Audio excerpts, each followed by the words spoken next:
لیکن ان چیزوں کو ساتھ ساتھ انجوائے کیا, انجوائے کر کے اس کو اپنا پروفیشن بنا لیا. بالکل صحیح. تو اب یہ جو فیشن واک ہو رہی ہے جس کا انعقاد کیا جا رہا ہے, اس حوالے سے ہمارے ناظرین کو آگاہ کیجیے گا. ایک تو مہنور نے بتا دیا کہ خواتین کو بااختیار بنانا, لیکن خواتین کو بااختیار بنانے کے لیے فیشن واک یہ فیشن ذرا بیسیکلی پراپر فیشن ویک ہو رہا ہے, کیپچرنگ ہوتا ہے یا پھر اس کو ہم یہ کہتے ہیں کہ توجہ مل جاتی ہے؟ تھیم کیا ہے, مرکزی تھیم؟ اس میں بہت سارے فیکٹرز انوالو ہیں. جیسے ایک سب سے امپورٹنٹ فیکٹر یہ ہے کہ یہ فیشن ویک رکھنے کا مقصد یہ ہے کہ یہ ہمارے اسٹوڈنٹس کا ایک ایجوکیشن کا پارٹ ہے, جسے اسٹوڈنٹس کو پرفارم کرنا پڑتا ہے, جس میں وہ اپنے آپ کو ون کرواتے ہیں. پھر اس کے بعد ان کو ان کی ایک لیگل ڈاکومنٹس جس کو ہم ڈگری بولتے ہیں یا ڈپلوما بولتے ہیں وہ ان کو ایشو ہوتا ہے.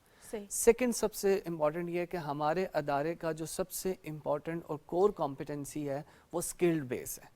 ہمارے پاکستان میں اب آپ دیکھ رہے ہوں گے کہ ہنر کو اور اسکلڈ ایکسیلنسی کو زیادہ سے زیادہ گرو کروایا جا رہا ہے.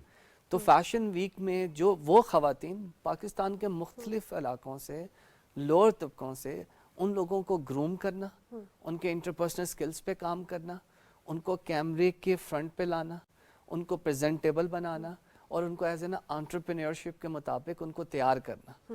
یہ سارے فیکٹرز ان خواتین میں ڈالنا کہ جو کہ ایک چھوٹے علاقوں سے بھی لوگ ہیں وہ بھی خواب رکھتے ہیں, ان کو بھی اگر ڈیزائنر بننے کا شوق ہے تو ان کو اس لیول پہ لے کے خواب تو زیادہ مضبوط ہوتے ہیں, زیادہ پیشن کے ساتھ وہ فالو کرتے ہیں اپنے خواب کو پورا کرنے کے لیے. دیکھیں میرا ماننا یہ ہے کہ جب آپ خواب رکھتے ہیں تو خواب پورے بھی ہوتے ہیں, اور خواب آپ کو رکھنے چاہیے. بالکل, اور یہی ہم ایک اسٹوڈنٹس کے اوپر اپنی کوشش کرتے ہیں. اور یہی زندگی کا ہمارا ایک پراپر جو ہے وے آؤٹ بھی ہے کہ نئے نئے خواب دیکھیں, ان کو پورا کرنے کے لیے کوشش کریں. عثمان, فیشن ویکس تو ہوتے ہیں, ہم دیکھتے ہیں کہ ڈگری کی کمپلیشن کے لیے ضروری بھی ہوتے ہیں, لیکن یہ بہت زیادہ ہم دیکھ رہے ہیں کہ انٹرنیشنل لیول کا ہو رہا ہے. اس کے پیچھے کیا ریزن ہے؟ کوئی کولیبریشنز تھیں یا کیا ریزن تھی؟ اس کے پیچھے ایک تو ہمارے اس فیشن ویک کے 2 تھیم ہیں. ایک تھیم ہے ہمارا ٹیکسیڈو جو کہ انسپریشن ہے پیرس سے.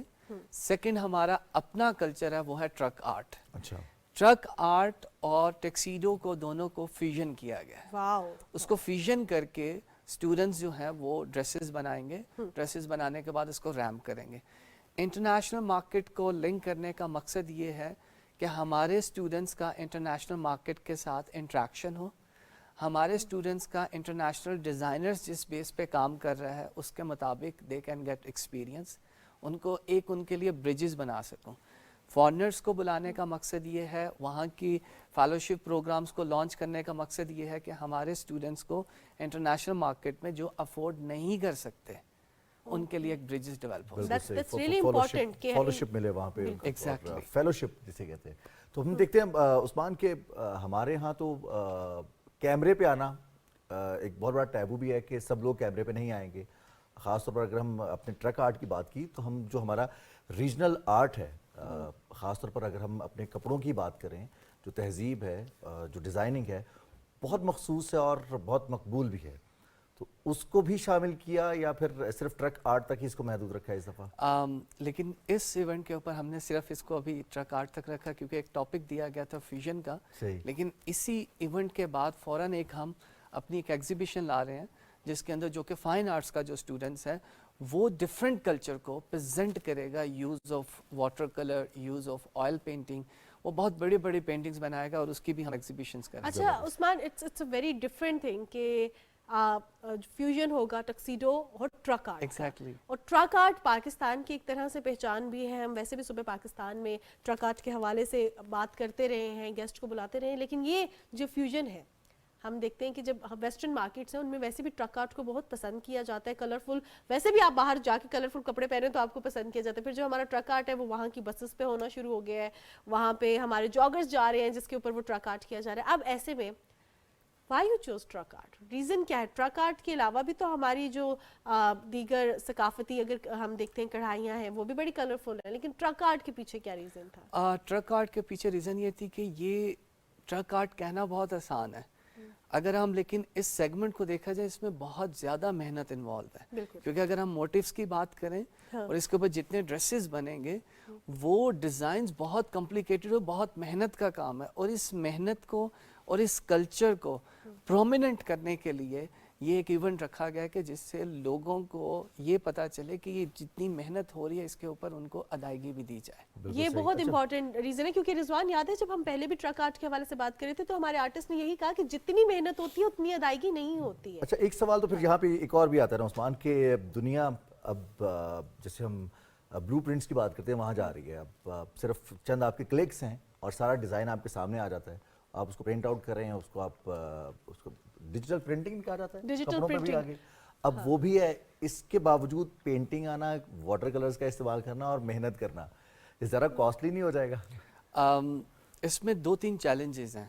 اگر ہم آج کی بات کریں, ہم ایک ورڈ سنتے ہیں آرٹیفیشیل انٹیلیجنس, اے آئی کی بات کرتے ہیں کہ آپ کلک کرتے ہیں اور ایک ڈیزائنز بن جاتا ہے.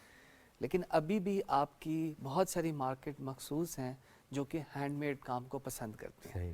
اب ان مارکیٹ کو ٹارگٹ کرنے کے لیے اور وہاں تک پروڈکٹ پہنچانے میں ہمارا ادارہ سب سے زیادہ کام کرتا ہے. ہمارے ادارے کی میں سب سے امپورٹنٹ ایک چیز بتانا چاہوں گا کہ اگر بچیوں کو پروڈکٹ بنانا آتا ہے, پروڈکٹ بنانے سے لے کے اس کو بیچنا کیسے ہے, کون سے میڈیم یوز کرنے ہیں, کس مارکیٹ کو ٹارگٹ کرنا ہے, یہ سارے ان کے کورسز کے اندر, ان کی کورس آؤٹ لائن کے اندر انکلوڈ ہے, تاکہ جب ایک بچی جو ہے وہ اپنا کورس کمپلیٹ کرے تو وہ ایز اے اپنے آپ کو انٹرپرینور پریزنٹ کر سکے. بالکل صحیح. This is our main objective of our institute.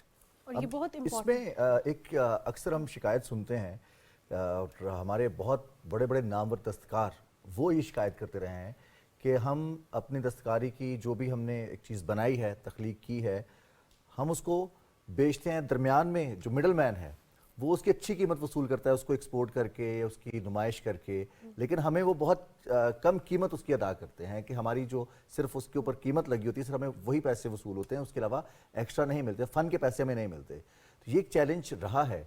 اب اس چیلنج کو ختم کرنے کے لیے یا اس کمپلین کو ختم کرنے کے لیے بھی کچھ کر رہے ہیں؟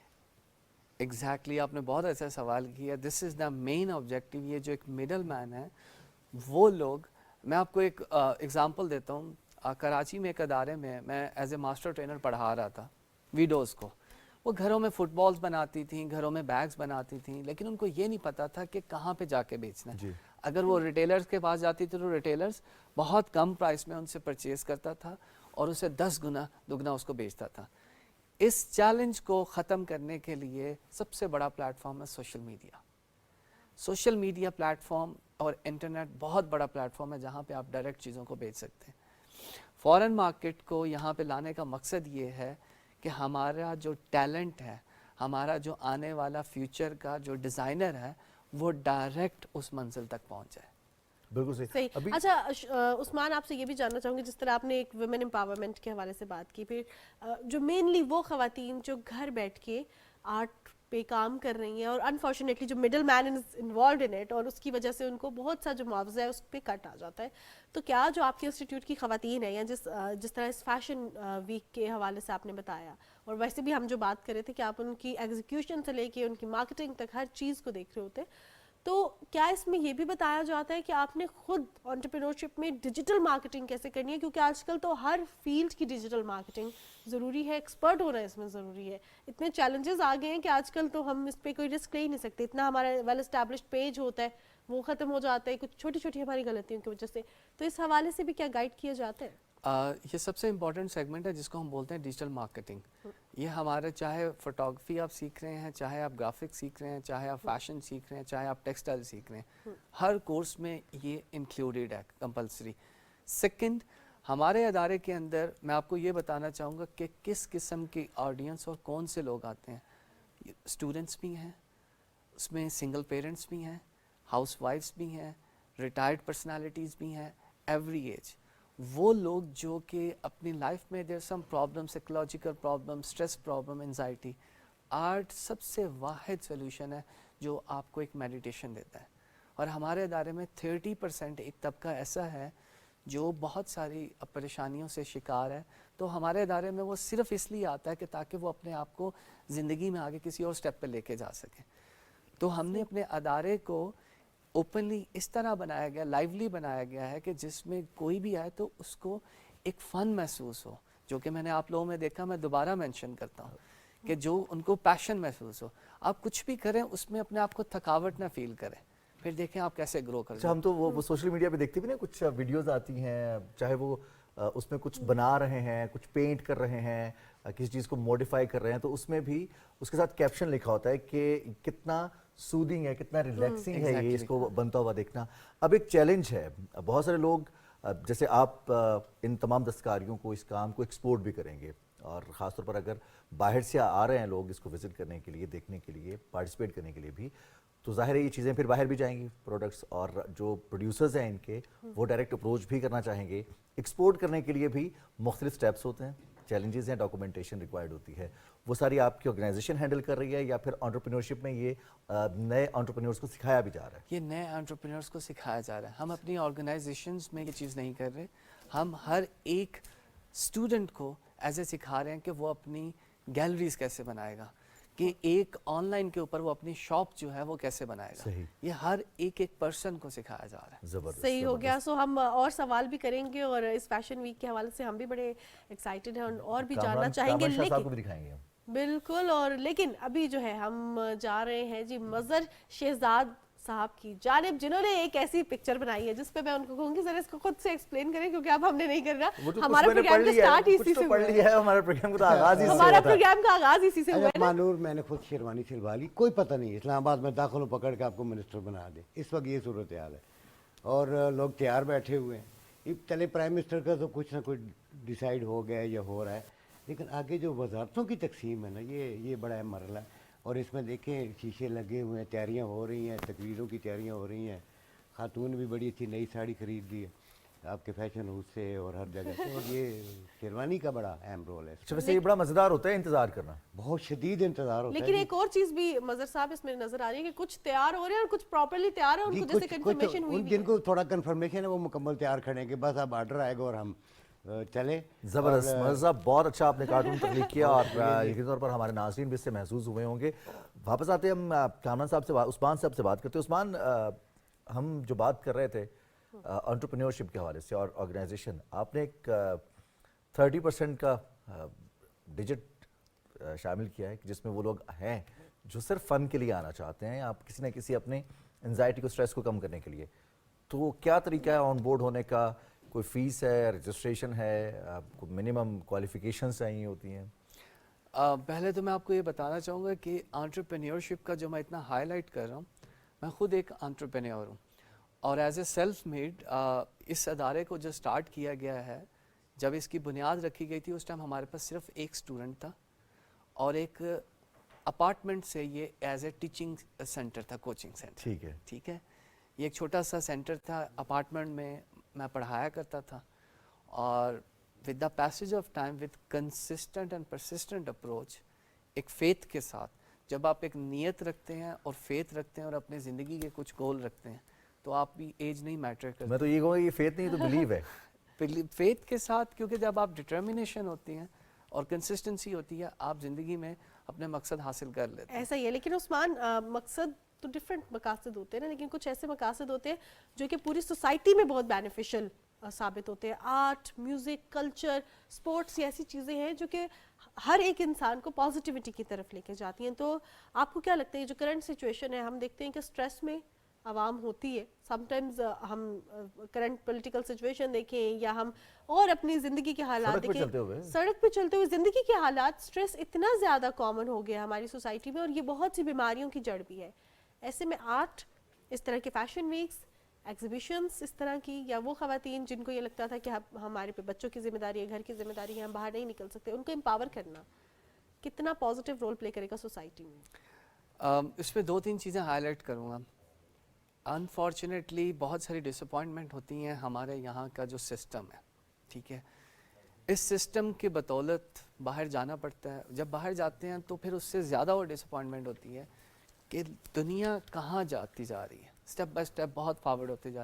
ہمارے پاس اتنا ٹیلنٹ ہونے کے باوجود, ہمیں 1947 سے پاکستان بنا ہے, اور اب تک ہم نے کتنی ریسرچ کر لی ہے, آرٹ کے اندر ہم نے کتنی, آرٹ ایک اونلی سیگمنٹ. آپ یہ دیکھیں کہ ایک بہت بڑے بڑے پینٹرز جن کی بہت اچھی پینٹنگز ہیں, روڈز پہ پینٹنگز لے کے بیٹھے ہوتے ہیں.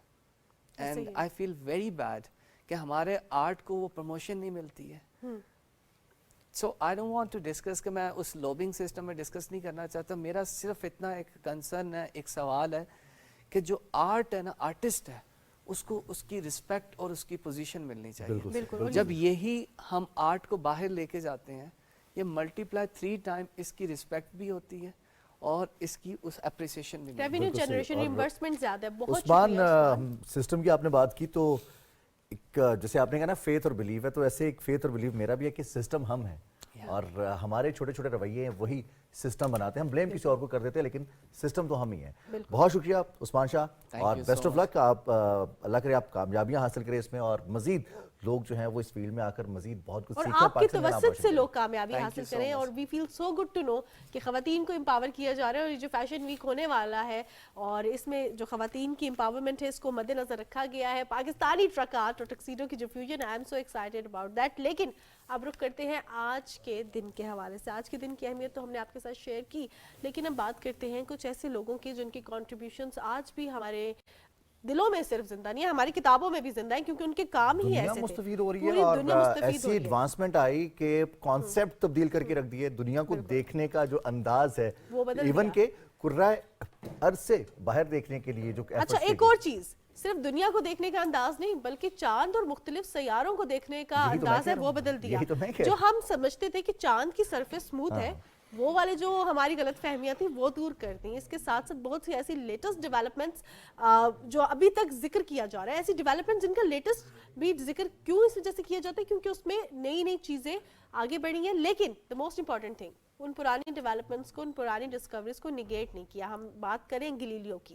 گلیلیو ایک ایسے سائنٹسٹ تھے, نہ صرف سائنٹسٹ تھے بلکہ ایسٹرونامسٹ بھی تھے اور میتھمیٹیشین بھی تھے. بہت سے آپ نے ان کے بارے میں کنٹریبیوشنز پڑھی ہوں گی. آج جو ہے وہ ان کی سالگرہ منائی جا رہی ہے اور اس حوالے سے ہمارے پاس ایک رپورٹ بھی ہے, تو آئیے دیکھتے ہیں. عظیم اطالوی ماہر فلکیات, ماہر طبیات اور انجینئر گلیلیو گلیلی 15 فروری 1564 کو اٹلی کے شہر پیسا میں پیدا ہوئے. ابتدائی تعلیم بھی اسی شہر میں حاصل کی. گلیلی نے پیسا یونیورسٹی سے طب کی تعلیم حاصل کی, لیکن ان کا ذہن ریاضی کی طرف مائل تھا. انہوں نے تعلیم مکمل کیے بغیر یونیورسٹی چھوڑ دی, ریاضی اور فلسفہ پڑھنا شروع کر دیا. 1609 میں انہیں یہ خبر ملی کہ دوربین ہالینڈ میں ایجاد ہو چکی ہے. اس کے بعد گلیلیو نے دوربین بنانا شروع کی اور اس کے ذریعے سیاروں اور کائنات کا مطالعہ کیا. انہوں نے کہا کہ زمین سورج کے گرد گھومتی ہے. اس کی وجہ سے چرچ نے ان پر مقدمہ چلایا اور گھر میں نظر بند کر دیا. وہ 8 جنوری 1642 میں نظر بندی کے دوران اس جہاں سے کوچ کر گئے. جی جناب, گلیلیو کی سالگرہ اور اس سالگرہ کے حوالے سے جو ان کا کنٹریبیوشن تھا ان کو سزا بھی ملی. اور یہ ہوتا ہے جو بھی ترقی پسند ہوتا ہے, یا وہ اکثر کہا جاتا ہے نا کہ جو ہوا کے رخ کے مخالف اڑتے ہیں ان کو ذرا سہنا بھی پڑتا ہے, مشکل حالات بھی لیکن وہ اس ٹائم کی بہت بڑی ڈیولپمنٹ تھی رضوان. کیونکہ اب جب آپ کو یہ لگے کہ جو زمین پہ آپ رہتے ہیں وہ کسی چیز کے ارد گرد گھوم رہی ہے, تو ایک نیا سوشل جو سٹرکچر ہے, نیا اسکول آف تھاٹ کنسٹرکٹ ہوتا ہے. تو اس حوالے سے سوچوں کو آپ چیلنج کریں گے تو پھر آپ کو سزا تو ملے گی. بہرحال جی, اب ہم کچھ بات کریں گے انٹرسٹنگ نیوز کے حوالے سے. آپ کو آگاہ کرتے چلیں, واٹس ایپ کا ہمارے ناظرین ایک ایسا یہ پلیٹ فارم ہے جو کہ بہت زیادہ استعمال ہو رہا ہے. اور فوراً سے پہلے انٹرنیٹ کی بندش ہے, نہیں ہے انٹرنیٹ اویلیبل ہے, آپ کے موبائل میں ڈیٹا ختم ہو گیا تو وہ واٹس ایپ آن کر کے ہم چیک کرتے ہیں. پہلے کسی زمانے میں چیک کرتے تھے, ہم براؤزر کھول لیتے تھے, لیکن اب واٹس ایپ نے ایک انٹرسٹنگ چیز یہ بتائی ہے کہ واٹس ایپ وہ میسیجز جو آپ کو پسند نہیں ہیں, جو لوگ آپ کو تنگ کر رہے ہیں, غیر ضروری میسیجز بھیجتے ہیں, اب آپ ان کو بلاک کر سکتے ہیں. اور اس سے قبل تو میسیجز ہم دیکھتے تھے کہ یہ میسیجز آتے ہیں, آپ میسیج کھولیں گے, جو جس نے آپ کو میسیج بھیجا ہے اس کو پتہ چل جائے گا, آپ نے میسیج دیکھ لیا ہے, ڈبل بلو ٹک ہو جائے گا. لیکن اب نیا فیچر ایڈ یہ ہوا ہے کہ آپ لاک اسکرین کے ذریعے ہی اس میسیج کو اور میسیج بھیجنے والے کو بلاک کر سکتے ہیں. لیکن اس کے ساتھ ساتھ ہم پہلے بلاک کرنے کا طریقہ یہ ہوتا تھا کہ ہم اگنور کر دیتے تھے یا نوٹیفیکیشن سے اوپر سے نیچے ڈریگ کر کے دیکھ لیتے تھے اور پھر جو ہے ہم آگے بڑھ جاتے تھے, رپلائی نہیں کرتے تھے. 3-4 دن بعد وہ خود ہی میسیج ڈیلیٹ کر دیتے تھے. خیر, اب رخ کرتے ہیں ایک ایسی ڈفرینٹ سی خبر کا. آپ نے دیکھا ہوگا سوشل میڈیا پر ایسی خبریں وائرل ہوتی ہیں کہ کسی نے اپنا بیٹ نیلام کر دیا, کسی نے اپنا جو ہے زیر استعمال جوتے نیلام کر دیے, کسی نے اپنا بہت پرانا بیگ نیلام کیا اور وہ بہت مہنگا نیلام ہوا. میں بات کر رہی ہوں جی, جب مہنگا نیلام ہونے کے حوالے سے بات کریں تو ونسٹن چرچل جو تھے وہ برطانوی وزیر اعظم تھے, اور ونسٹن چرچل کی بہت سی ڈیولپمنٹ رہی ہے. اگر ہم بات کرتے ہیں کہ پوری دنیا میں ڈیولپمنٹ کی بات کی جائے, اور خاص طور پہ ایسی پوری دنیا کی انٹرنیشنل آرگنائزیشنز کے حوالے سے بات کی جائے, تو ونسٹن چرچل بہت پرومیننٹ رہے ہیں. ہوا یہ ہے کہ ونسٹن چرچل کے سونے کے سانچے میں لگے ہوئے 6 نقلی دانت جو ہیں وہ فروخت کیے گئے. گزشتہ دنوں اس کی نیلامی کی گئی ہے, اور نیلامی ہوئی ہے جی 18,000 برٹش پاؤنڈ میں, جو کہ اگر پاکستانی رقم میں کنورٹ کریں تو وہ ہوتا ہے جی 63,43,000 پاکستانی روپیز میں اگر کنورٹ کریں. یہ بھی انٹرسٹنگ, بہت سارے لوگوں کا شوق ہوتا ہے وہ اس طرح کے نوادرات اور اس طرح کی جو نایاب اشیاء ہیں جو کہ اپنی نوعیت کی ایک ہی ہوتی ہے, اس کو خریدتے ہیں اور پھر اس کو اپنے ڈرائنگ روم کی زینت بناتے ہیں, اس کو سجاتے ہیں. اور پہلے زمانے میں یہ بھی ہوتا تھا کہ جو دانت لگاتے تھے نا, وہ کبھی سونے کا پانی اس پہ چڑھا ہوتا تھا, یا جب آپ بہت امیر ہو جاتے ہیں تو آپ سونے کے دانت بھی لگا سکتے ہیں. اور لوگ جو ہیں وہ کوشش کرتے ہیں, وہ کیا کہتے ہیں نا کہ اگر ہے دولت ہے تو پھر اس کی نمائش بھی ہونی چاہیے. لیکن خیر اب جو ہے وقت ہمارے پروگرام کا ختم ہو گیا ہے, تو دولت کی نمائش کے حوالے سے جس طرح بات کی تو اسی پہ پروگرام ختم کریں گے کہ جو ہمارا شو آف ہوتا ہے وہ سم ٹائمز ہمارے لیے تو ایک فن ایکٹیویٹی ہوتی ہے, لیکن وہ لوگوں کی زندگی پہ بہت زیادہ اثر انداز ہو رہی ہوتی ہے, لوگوں کی مینٹل ہیلتھ پہ, ان کی فائنینشیل سچویشن پر بہت زیادہ اثر انداز ہو رہی ہوتی ہے. سوشل میڈیا پر جو آپ پوسٹ کرتے ہیں, جو آپ محفل میں بیٹھ کے بات کرتے ہیں, جو آپ کا طریقہ کار ہوتا ہے, اس کا پورے معاشرے پر اثر ہوتا ہے. تو کوشش کریں کہ معیارہ روی اختیار کریں اپنے لیے, اپنے معاشرے کے لیے, اپنے ملک کے لیے اور اس پوری دنیا کے لیے. سسٹینیبلٹی کی جانب بڑھیں, اور وہ سسٹینیبلٹی ایسی ہی ممکن ہوگی, یہ ایکسپرٹس کی رائے ہے کہ جب آپ پرانے کپڑے دوبارہ پہنیں گے, جب آپ جو ہے اپنے پرانے جوتے دوبارہ پہنیں گے, جب آپ بہت زیادہ شو آف نہیں کریں گے, جب آپ لوکل ٹرانسپورٹ کا رخ کریں گے, جب آپ بے تحاشا گاڑیاں نہیں خریدیں گے, تو ملک کی ترقی کے لیے, اپنی ترقی کے لیے, اپنے معاشرے میں ایک پازیٹیو امپیکٹ کریٹ کرنے کے لیے شو آف سے اجتناب کریں. اب اجازت دیجیے, اللہ حافظ.